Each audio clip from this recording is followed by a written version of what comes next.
내가 잘못된 게 아니야. 법이 잘못된 거잖아. 자기 인생을 걸고 그냥 딜을 하죠. 안녕하세요. 애니우먼의 해리입니다. 안녕하세요. 버로입니다. 저희가 오늘 분석할 캐릭터는 영화 히든 피겨스의 도로시와 캐서린입니다. There are quite a few women working in the space program. Catherine's the gal for that. She gals are ready. We can do the work. 오늘의 주인공 도로시는 몇 번인가요? 네, 도로시는 8번입니다.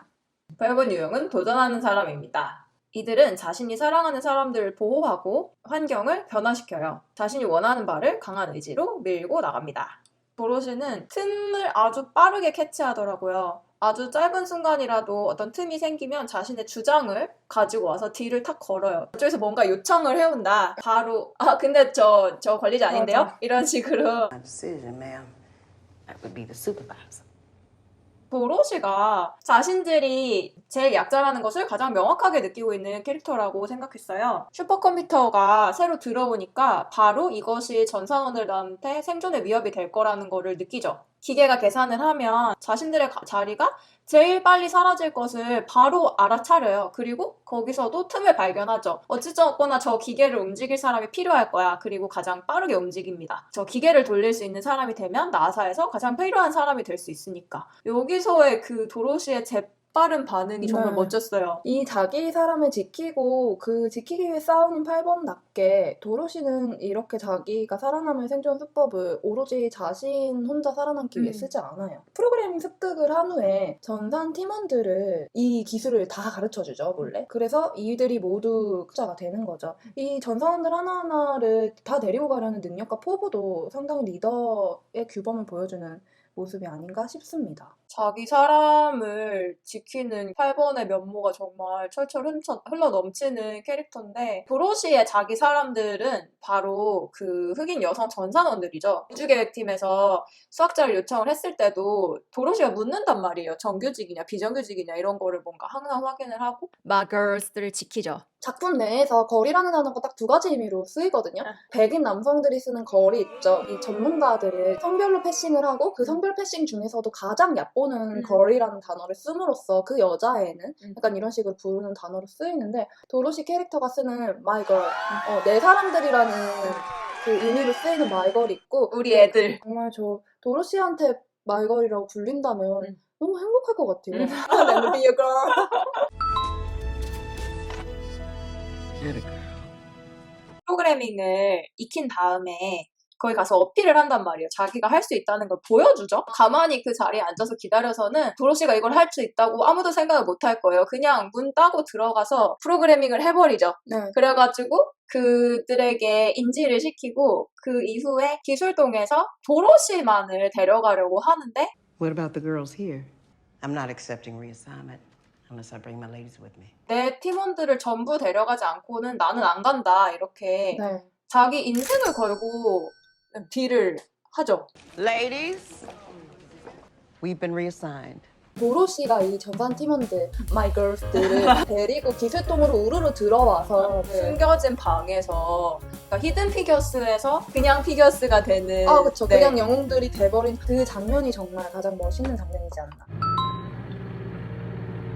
도로시는 부당한 대우를 받을 때 굽히지 않아요. 합법적인 방식에서 길이 없다. 그럼 그냥 합니다. 편법 혹은 불법. 네. 그냥 뚫고 갑니다. 잠긴 문을. 도서관에서 너는 유색인종이다라는 이유로 쫓아내니까 그냥 나온 것처럼 보였지만 가방 안에서 책이 나오죠. 그래서 아이가 엄마 그거 훔쳤어? 그러니까 도로시가 나는 세금을 내잖아 이러거든요. 그러니까 결국 도로시가 얘기하는 게 그거잖아. 안 돼?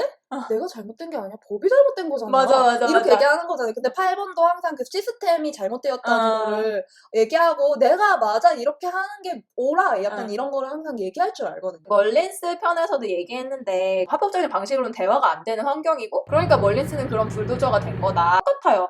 만일 도로시가 그 유색인종한테 허락되는 서가에 머물고 유색인종한테 허락되는 전산실에만 머물렀으면 절대 프로그래머의 자리를 가질 수 없었을 거예요. 그럼 백인 사회의 규칙 같은 거는 일단 부시고 들어가는 거죠. And equal are two different things. Just cause it's the way doesn't make it right. 도로시가 이제 얘기를 하는 장면이 있죠. 자기한테 관리자의 일은 다 시키고 책임은 다 지게 하면서 관리자의 직급과 관리자로서의 봉급은 주지 않는다. 이게 지금 우리 사회랑 사실 똑같다고 생각을 해요. 여성 리더들한테는 언제나 의무랑 책임만 주어지고 그들에게는 어떤 권한이 없어요. 정말로 권력을 휘두르면 되게 뭐라고 하고 어떤 통제력이 없는 상황에서 리더 역할을 한다는 거는 사실상 그냥 개인을 가는 거란 말이에요. 제가 되게 많이 봤어요. 권한이 없는 리더 역할을 하다가 이게 잘 안 되니까 아, 나는 리더로서의 자질이 없다. 이런 말을 하는 거예요. 그렇게 정말 진심으로 생각하게 되는 거예요. 하지만 리더로서의 대우가 없는데 누구라도 그걸 제대로 할 수가 있겠어요. 도로시는 이거를 계속 항의를 해요. 관리자 자리를 나한테 줘야 된다. 이거는 지금 적절한 대우가 아니다. 이렇게 하고 관리자 자리를 가져내는 모습이 굉장히 멋진 전시였다고 생각합니다. Thank you for the information, Mrs. Mitchell. You're quite welcome, Mrs. Vaughn.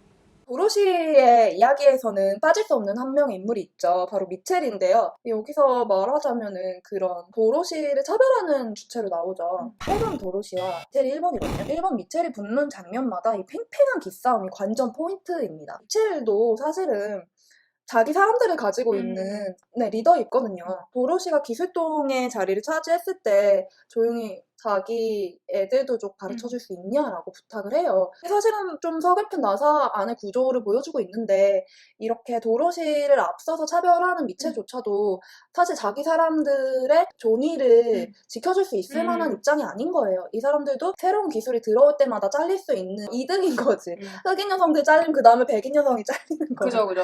이 자기 사람들을 지키려고 하는 두 명의 본능형 리더들 너무 멋있다고 생각을 합니다. 둘이 훨씬 더 연대감이 결국은 강한 것 같아요. 그렇게 치열하게 생존을 걸고 싸우고 밥그릇이랑 식구들을 걸고 싸우는데 맞아.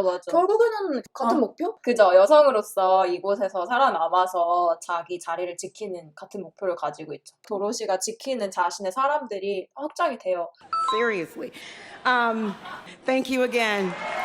이 배우는 많은 사람들이 영화 헬프나 설국열차로 알고 있어요. 사실은 이 가장 유명한 영화였었던 헬프는 정말 시혜적이라고밖에는 말을 할 수밖에 없는 문제적 작품인데요.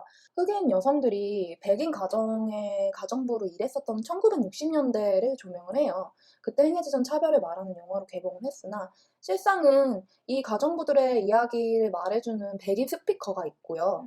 그 백인들의 선의와 도움에 감사하는 그냥 조금 더 괜찮은 일자리에서 일하는 정도밖에 사실은 그 사람들이 행해진 그런 차별이나 돌봄 노동이나 심각한 저임금과 고노동에서 벗어나는 환경을 바꿔주지는 않죠. 스피커 역할을 하는 백인 역이 작가로 성공하죠.